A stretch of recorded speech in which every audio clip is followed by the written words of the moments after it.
everyone, welcome to our YouTube channel Divine Learning, and today we will see the second chapter of your geography textbook. Okay, the chapter name is Globe, Latitudes and Longitudes. Okay, in the first chapter we have seen that what is the position of Earth in our solar system. We have studied about our solar system, about our universe, and in this chapter we are going to study about globe. Okay, about our Earth. Okay, so first thing, let's start the chapter. In the previous chapter you have read that our planet Earth is not a sphere. It is slightly flattened at the north and the south pole and bulge in the middle. Okay so हमने first chapter में पढ़ा था कि हम लोग का जो अर्थ है वो स्फेयर शेप में नहीं है, वो इस टाइप का शेप है कि पोल्स के पास थोड़ा फ्लैटेंड है, यानी कि वहां पर चपटा है, और उसके बाद जो मिडिल पोर्शन है उसका मिडिल के पास वो बल्ज है, यानी कि थोड़ा बाहर निकला हुआ है. ठीक है. Can you imagine how it looks? You may look at a globe carefully in your classroom to get an idea. अब देखो यहाँ पे ग्लोब क्या होता है हम पढ़ने वाले हैं. Globe is a true model या फिर miniature form of the earth.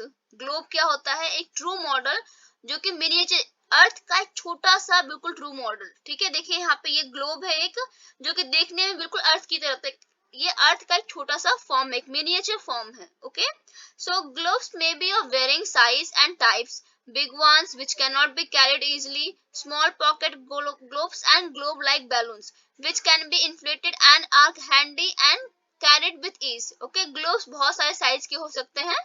ठीक है, according to your need आप उसको खरीद सकते हैं. The globe is not fixed. It can be rotated the same way as a top spin or a potter's wheel is rotated. Okay, तो globe जो है वो फिक्स नहीं है कि एक जगह पे जमा है, फिक्स नहीं है.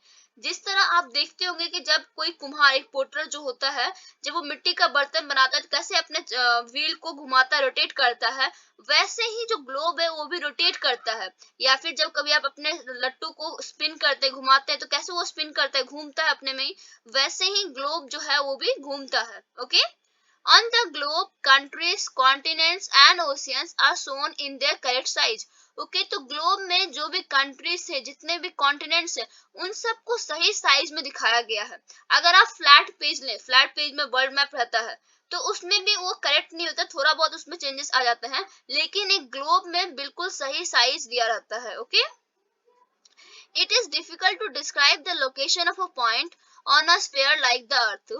Now the question arises as to how to locate a place on it. ठीक है, अब देखिए यहाँ पे अर्थ बहुत छोटा नहीं है, बड़ा है, तो वहां पे अब एक क्वेश्चन आता है कि हम कैसे कोई प्लेस को लोकेट करें, कैसे बताएं कि ये जगह कहाँ पे है. ठीक है, तो we need certain points of reference and lines to find out the location of a place. तो हमें कुछ point of reference चाहिए. जैसे आप मान लीजिए आपको अपने घर का एड्रेस देना होता है, तो आप कोई ना कोई लैंडमार्क बताते हैं कि हाँ मेरे घर के आसपास कोई इंपॉर्टेंट लैंडमार्क कुछ है, तो आप उसको पॉइंट आउट करते हैं, तो वो आपका पॉइंट ऑफ रेफरेंस होता है. ठीक है, तो वैसे ही जब हम कोई प्लेस को लोकेट करेंगे अर्थ में, तो कुछ ना कुछ पॉइंट ऑफ रेफरेंस होना चाहिए जिसके थ्रू हम उस प्लेस को लोकेट कर सके. Okay, so you will notice that a needle is fixed through the globe in a tilted manner. Tilted मतलब होता है टेढ़ा. ओके, सो आप देख सकते हैं यहाँ पे ग्लोब में एक निडल टाइप का है, यहाँ पे देखिए ये टेढ़ा टाइप का जाता है. ओके, तो इसे हम क्या कहते हैं, which is called its axis. इसे हम क्या कहते हैं, एक्सिस कहते हैं. ठीक है, जिसपे कि ये ग्लोब रोटेट करता है, घूमता है. Okay, you will notice that a needle is fixed through the globe in a tilted manner which is called its axis. 2 points on the globe through which the needle passes are 2 poles, north pole and south pole. ठीक है, तो ये जो needle है जहां से जो ये ग्लोब से पास करता है, तो ऊपर में आपका है नॉर्थ पोल, नीचे में आपका है साउथ पोल. ठीक है, 2 पोल से होते हुए ये निडल पास करता है, जिसे हम क्या कहते हैं, एक्सिस कहते हैं. ठीक है, the globe can be moved around this needle from west to east just as the earth moves. ठीक है, तो इस निडल के हेल्प से हम ग्लोब को मूव कर सकते हैं जस्ट ऐसे, जैसे कि हमारा अर्थ जो है रोटेट करता है, अपने में ही वो स्पिन करता है. कैसे करता है, from west to east. Okay, west से ईस्ट की तरफ जाता है. But remember there is a major difference. The real earth has no such needle. It moves around its axis which is an imaginary line. लेकिन एक बात आप लोग को ध्यान रखना है, ये ग्लोब है, ये मिनिएचर फॉर्म है, रियल अर्थ नहीं है, ये उसका एक छोटा फॉर्म हमने बनाया है. और ये बताने के लिए कि हमारा अर्थ जो है रोटेट करता है एक्सिस पे, वो बताने के लिए हमने ये नीडल टाइप में लगाया है। लेकिन जो रियल का अर्थ है उसमें ऐसा कुछ नीडल का नहीं है कि हमारे अर्थ में एक नीडल है, ऐसा कुछ नहीं है। हमने जो ये एक्सेस है ये इमेजिनरी लाइन हमने इमेजिन किया है, ठीक है, कि लाइन जाता होगा जिसपे कि ये अर्थ जो है रोटेट कर पा रहा है, स्पिन कर पा रहा है। ओके, तो जो एक्सेस है ये क्या है, इमेजिनरी लाइन है। जैसे कि हमने फर्स्ट चैप्टर में पढ़ा था कि जितने भी प्लैनेट्स हैं वो रोटेट करते हैं सन के चारों तरफ, वो एक फिक्स पाथ में रोटेट करते हैं जिसे हम ऑर्बिट कहते हैं। तो वैसे ही यहाँ पे भी ये जो है एक्सेस, ये एक इमेजिनरी लाइन है जिसके कारण कि हमारा जो अर्थ है वो स्पिन कर रहा है। आप जानते हैं कि अर्थ के दो मोमेंट होते हैं, एक तो रिवॉल्यूशन और दूसरा होता है रोटेशन, ठीक है। तो रिवॉल्यूशन में क्या करता है, वो सन के चारों तरफ घूमता है, तो उसमें भी वो फिक्स पाथ में जाता है। तो हमने एक इमेजिनरी लाइन सोचा था जिसे हम क्या कहते हैं, ऑर्बिट कहते हैं। सेम वे जब अर्थ रोटेट करता है यानी कि खुद में जब वो घूमता है, स्पिन करता है, तब भी एक इमेजिनरी लाइन हमने सोचा, उसे हम क्या कहते हैं, एक्सिस कहते हैं, ठीक है। उसके बाद अब देखिए, another imaginary line running on the globe divides it into two equal parts. अब एक और इमेजिनरी लाइन है ग्लोब पे जो कि अर्थ को दो इक्वल पार्ट में बांटता है, ठीक है। This line is known as the equator.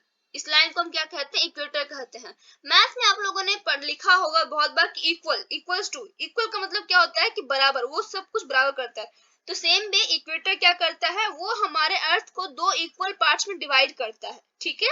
और ये भी एक इमेजिनरी लाइन है, ऐसा मत सोच लीजिएगा कि अर्थ में कोई लाइन ड्रॉ किया है। ये हमने अपनी स्टडी को इजी करने के लिए इमेजिनरी लाइन सोचा है कि एक लाइन है जो कि अर्थ को दो पार्ट में डिवाइड कर रहा है। Okay, The northern half of the earth is known as northern hemisphere and the southern half is known as southern hemisphere, ठीक है। तो उस ऊपर का पार्ट जो है जिसे हम क्या कहते हैं, नॉर्दर्न हेमिस्फीयर कहते हैं, और जो नीचे का पार्ट है उसे हम क्या कहते हैं, सदर्न हेमिस्फीयर कहते हैं। ये देखिए इक्वेटर आप सबको दिख रहा होगा यहाँ पे, तो इक्वेटर से नॉर्थ पोल तक का जो एरिया है इसे हम क्या कहेंगे, नॉर्दर्न हेमिस्फीयर, और इक्वेटर से जो नीचे का साउथ पोल तक का एरिया उसे हम कहेंगे सदर्न हेमिस्फीयर, ठीक है। अब आगे देखते हैं, they are both equal halves, ठीक है, ये बोथ क्या है, इक्वल्स, बिल्कुल बराबर है। Therefore the equator is an imaginary circular line and is a very important reference point two locate places on the earth. तो इसलिए इक्वेटर क्या है, एक इमेजिनरी लाइन है, एक इमेजिनरी सर्कुलर लाइन है, ठीक है, जो कि बहुत ही इंपॉर्टेंट है कोई भी प्लेस को अर्थ पे दिखाने के लिए, ठीक है, अर्थ पे लोकेट करने के लिए ये बहुत ही इंपॉर्टेंट लाइन है। All parallel circles from the equator up to the poles are called parallels of latitudes, ठीक है। अब इक्वेटर के बाद जितने भी सर्कल्स हैं पोल तक, ठीक है, जितने भी सर्कल्स जो कि पोल तक जाते हैं, देखिए ये एक सर्कल था, ये भी एक सर्कल है, यहाँ पे भी सर्कल है, पोल तक जितने भी सर्कल्स हैं ये सब पैरेलल्स हैं, इसे हम पैरेलल्स ऑफ लैटिट्यूड्स कहते हैं, ठीक है। क्या कहते हैं इसे, parallels of latitudes. Latitudes are measured in degrees. अब देखिए यहाँ पे लैटिट्यूड्स को हम किस में मेजर करते हैं, डिग्री में मेजर करते हैं। Okay, the equator represent the 0 degree latitude, और जो इक्वेटर है ये कितने पे है, ये 0 डिग्री लैटिट्यूड में है। Okay, since the distance from the equator to either of the poles is 1/4 of a circle round the earth, it will measure 1/4 of 360 degree, that is 90 degree, ठीक है। अब देखिए यहाँ पे ये अर्थ सर्कल है, तो सर्कल का हम जानते हैं कि कितना डिग्री होता है, 360 डिग्री होता है। ओके, सो यहाँ पे कह रहा है कि the distance from the equator to other of the poles, यानी कि इक्वेटर से पोल तक का दूरी आप ले लीजिए, ठीक है, of a circle round the earth it will measure 1/4 of 360, ठीक है। तो ये कितना होगा, 1/4 of 360। ओके, सो ये 90 डिग्री बनाएगा यहाँ से यहाँ तक। Thus 90 degree north latitude marks the north pole and 90 degree south latitude marks the south pole। तो इक्वेटर से नॉर्थ पोल तक का 90 डिग्री नॉर्थ पोल होता है, एंड अगेन इक्वेटर से नीचे साउथ पोल का तो 90 डिग्री साउथ पोल होता है, ठीक है। As such, all parallels north of the equator are called north latitudes. Similarly, all parallels south of the equator are called south latitudes. ठीक है, तो अब इक्वेटर के नॉर्थ पोल की तरफ जितने भी लैटिट्यूड्स है उसे हम कहते हैं नॉर्थ लैटिट्यूड्स, और इक्वेटर के साउथ तक पोल तक जितने भी लैटिट्यूड्स है उन्हें हम कहते हैं south latitudes. Okay, the value of each latitude is therefore followed by either the word north or south। तो इसी कारण जब भी हम लैटिट्यूड का वैल्यू लिखते हैं, यहाँ पे देखिए 20 डिग्री लिखा गया है, तो उसके बाद हम लोग या तो ये मेंशन करते हैं कि वो नॉर्थ का है या साउथ का है, क्योंकि देखिए यहाँ पे भी 20 डिग्री है, यहाँ पे भी 20 डिग्री है। अगर हम ये नॉर्थ और साउथ ना लिखे तो इससे प्रॉब्लम ये होगा कि हम कंफ्यूज हो जाएंगे कि वो नॉर्थ पोल का है या फिर साउथ पोल का है। ओके, तो यहाँ पे देखिए generally this is indicated by the letter N और एस। ठीक है, या तो हम एन लिखते हैं या फिर एस लिखते हैं। Okay, for example both Chandrapur in Maharashtra, India and Belo Horizonte in Brazil, South America are located on parallels of about 20 degree latitude। ठीक है, तो ये दो प्लेस का नाम दिया गया है। ये दोनों प्लेस जो है ये दोनों 20 डिग्री लैटिट्यूड पे मिलते हैं। ठीक है, मतलब इनका जो लोकेशन है वो 20 डिग्री पे है। लेकिन अगर हम ये क्लियर ना करें कि 20 डिग्री नॉर्थ 20 डिग्री साउथ, तो हम कंफ्यूज हो जाएंगे कि वो आखिर है कहाँ पे। Okay, but the former is 20 degree north of the equator, यानी कि जो ये इंडिया का महाराष्ट्र है ये 20 डिग्री नॉर्थ में है। ठीक है, यानी कि यहाँ कहीं पे है 20 degree north of latitude. Okay, और जो and the letter is 20 degree south of it, और जो लेटर है वो कहाँ है 20 डिग्री साउथ, मतलब इस तरफ नीचे में, इक्वेटर के नीचे होगा वो। Okay, We therefore say that Chandrapur is situated at 20 degree north latitude and Belo Horizonte is situated at 20 degree south latitude। ठीक है, तो इसलिए हमें ये मेंशन करना बहुत ही जरूरी है कि वो नॉर्थ में है या साउथ में है, क्योंकि अगर हम वो मेंशन नहीं करेंगे तो हम कंफ्यूज हो जाएंगे कि आखिर वो है कहाँ पे, क्योंकि इक्वेटर के ऊपर भी 20 डिग्री है, इक्वेटर के नीचे भी 20 डिग्री है। ओके, क्योंकि ये 90 डिग्री फॉर्म कर रहा है तो ऊपर भी 90 डिग्री फॉर्म कर रहा है, नीचे भी फॉर्म कर रहा है, तो डिग्री तो सेम रहेगा, बस डिफरेंस ये रहेगा कि वो नॉर्थ में है, नॉर्थ लैटिट्यूड है या साउथ लैटिट्यूड है। तो इसलिए ये मेंशन करना बहुत ही इंपॉर्टेंट है। ओके, अब नेक्स्ट आते हैं, as we move away from the equator the size of the parallels of latitude decreases। बहुत ही इंपॉर्टेंट लाइन दिया गया है ये, कि जैसे ही हम इक्वेटर के ऊपर जाते हैं या फिर इक्वेटर से दूर जाते हैं तो जो सर्कल का जो साइज है वो धीरे धीरे कम होते जाता है। आप देखो ये फिगर, ये इक्वेटर था, सबसे बड़ा सर्कल ये फॉर्म करता है। ठीक है, क्योंकि मिडिल में है तो सबसे बड़ा सर्कल यहाँ पे फॉर्म होगा, क्योंकि हमने पढ़ा था अभी कि हमारा अर्थ का शेप कैसा है, वो पोल्स के पास फ्लैटन है, यानी कि वहां पे चपटा है, लेकिन बीच में बल्ज है, यानी कि बाहर निकला हुआ थोड़ा सा। तो सबसे बड़ा सर्कल कहाँ पे बनेगा, इक्वेटर में बनेगा। उसके बाद जैसे जैसे हम ऊपर जाते हैं आप देखिएगा कि सर्कल जो है वो छोटा होता जा रहा है। ठीक है, और एक टाइम आएगा कि सर्कल बिल्कुल पॉइंटेड टाइप में हो जाएगा। ओके, सो जैसे जैसे हम इक्वेटर से दूर जाते हैं तो सर्कल का जो साइज होता है वो डिक्रीज होते जाता है, घटता जाता है। ओके, अब हम पढ़ने वाले हैं इंपॉर्टेंट पैरेलल्स ऑफ लैटिट्यूड्स। ठीक है, इंपॉर्टेंट पैरेलल्स ऑफ लैटिट्यूड्स मतलब कुछ कुछ इंपॉर्टेंट पैरेलल्स लैटिट्यूड्स हैं।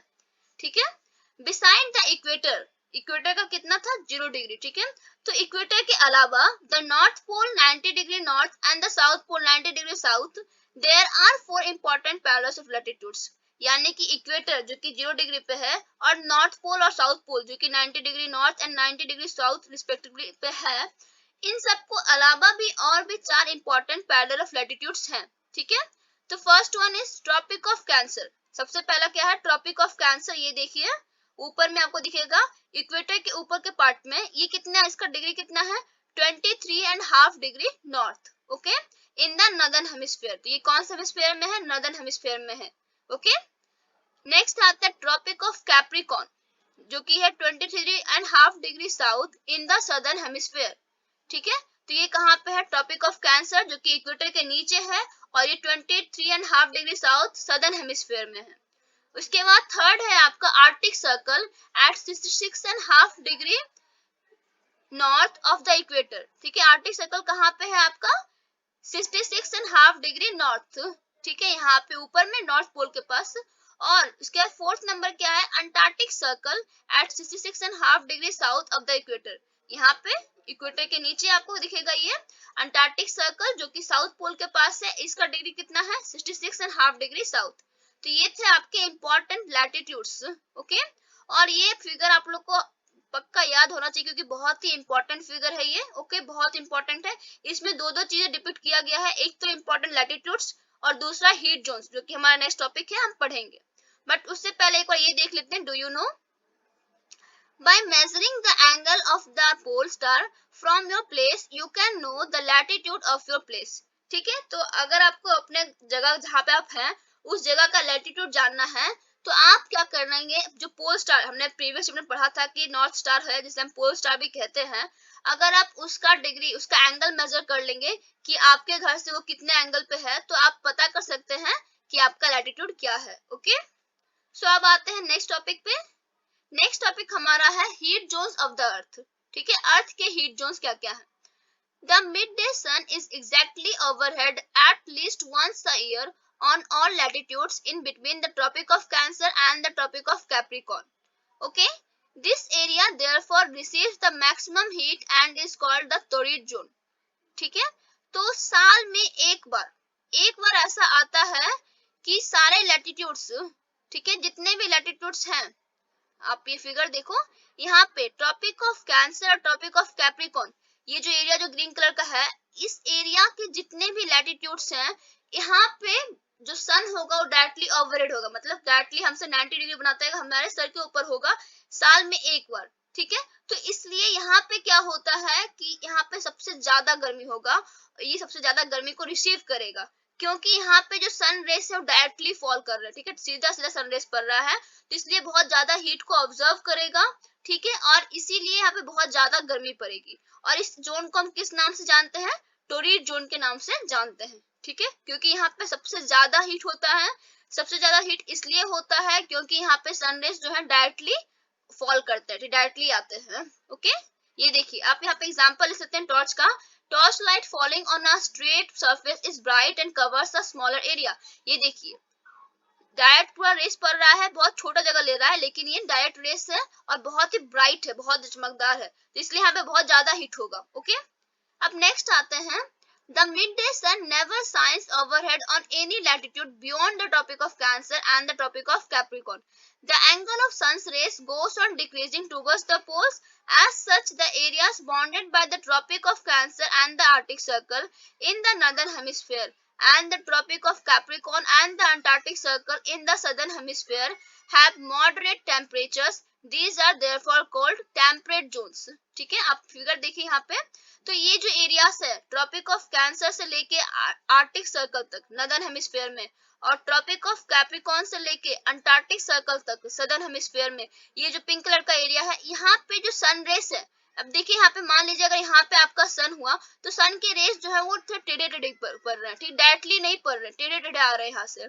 ठीक है, तो क्या होता है कि अब जब से सन से थोड़ा दूरी इनका बन रहा है, तो इनको उतना ज्यादा हीट नहीं मिलता है। ठीक है, मॉडरेट हीट यानी कि बराबर का हीट मिलता है, उतना ज्यादा नहीं मिलता है, ना ही ज्यादा कम मिलता है।